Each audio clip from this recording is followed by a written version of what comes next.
మోడీ గారు పీఎం అయినాక ప్రజలను విధులు పాలు చేశారు అంటే పెద్ద నోట్ల రద్దు చేసి రాత్రి నల్ల కుబేరులు బయటికి తీసుకొస్తాననే ఉద్దేశం చేసేసి సామాన్య ప్రజలందరినీ కూడా రోడ్డు పాలు చేసేసి దానివల్ల ఒరిగింది ఏం లేదు.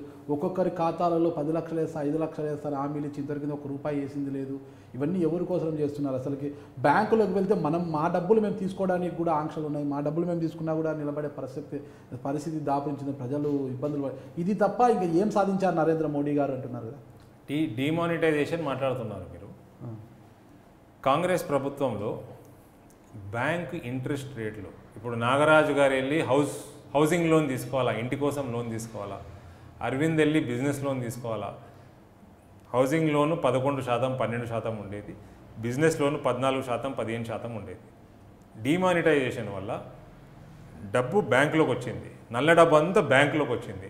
బ్యాంకులోకి రావటం అంటే వైట్ అయిపోయినట్టు కాదు, ట్యాక్స్ కట్టినప్పుడు వైట్ అయినట్టు.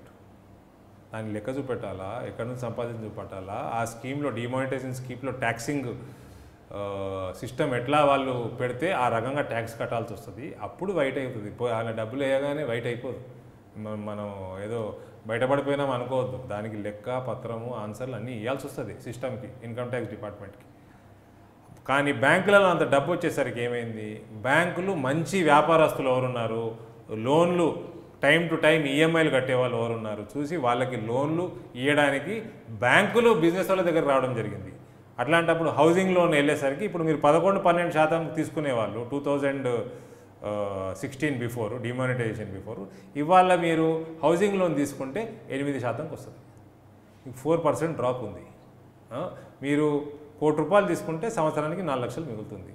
వ్యాపారస్తులు 10 కోట్లు, 50 కోట్లు, 100 కోట్లు అప్పులు ఉన్న వాళ్ళు, చిన్న నుంచి మీడియం స్కేల్ ఇండస్ట్రీస్ అన్నీ, వీళ్ళందరికీ 4% డ్రాప్ ఉంది.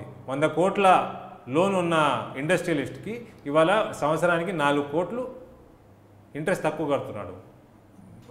కంపెనీ స్ట్రాంగ్ అవుతూ ఉంది. కంపెనీ స్ట్రాంగ్ అయినప్పుడు ఏం చేస్తాడు, మంచి యువకులు ఉన్నారు ఇవాళ రేపు బిజినెస్లలో, పెంచుతారు, బిజినెస్ పెంచుతారు, ప్రాజెక్ట్స్ పెంచుతారు, ఎక్కువ ఉపాధి కలుగుతూ ఉంటుంది, డెవలప్మెంట్ అవుతూ ఉంటుంది. సో ఈ బయట ప్రపంచాలకు వెళ్తే ఇంట్రెస్ట్ రేట్లు 3%, 2%, 4% ఉంటాయి. అందుకే డెవలప్మెంట్ ఫాస్ట్గా ఉంటుంది. సో ఈ సిస్టమ్ని మార్చారు ఆయన. ఎప్పటి నుంచో పాతకాలం సిస్టమ్ వస్తూ ఉందని దాన్ని మారుస్తూ ఉన్నారు. జిఎస్టీ తీసుకొచ్చారు. జిఎస్టీ వల్ల బిజినెస్ చేయడం చాలా ఈజీ అయిపోతూ ఉంటుంది. ఫస్ట్ జిఎస్టీ అర్థం కాని పెద్ద పెద్ద కంపెనీలు అర్థం కాలేదు, జిఎస్టీ ఇబ్బందులు పడ్డారు. ఇవాళ అందరికి అర్థమవుతూ ఉంది. బిజినెస్ అన్నది ఫాస్ట్గా పోతూ ఉన్నది. లాజిస్టిక్స్ ఆలోచన చేస్తే జిఎస్టీ వల్ల చాలా ఉపయోగం. మీరు ఒక రాష్ట్రానికి పోతే ప్రతి దగ్గర చెక్ పాయింట్లు, ఈ రాష్ట్రానికి ఇంత ట్యాక్స్, ఆ రాష్ట్రంలో వేరే ట్యాక్స్, ఈ రాష్ట్రంలో వేరే ట్యాక్స్. అరే బాబు, ఒక తెలంగాణ వాడు ఇండస్ట్రీ పెట్టాలంటే ఆ గోవాకి వెళ్ళి పెట్టాలా, గోవాలో ట్యాక్సులు తక్కువనే అంటే ఇవాళ నువ్వు గోవాకి వెళ్ళినా తెలంగాణకి వెళ్ళినా ఒకటే ట్యాక్స్. నీ ప్రాంతంలో నువ్వు పెట్టుకో ఇండస్ట్రీ, నీ ప్రాంతంలో ఎంప్లాయ్మెంట్ జనరేట్ చేసుకో. అట్లా జిఎస్టీ వల్ల కూడా చాలా ఉపయోగాలు ఉన్నాయి.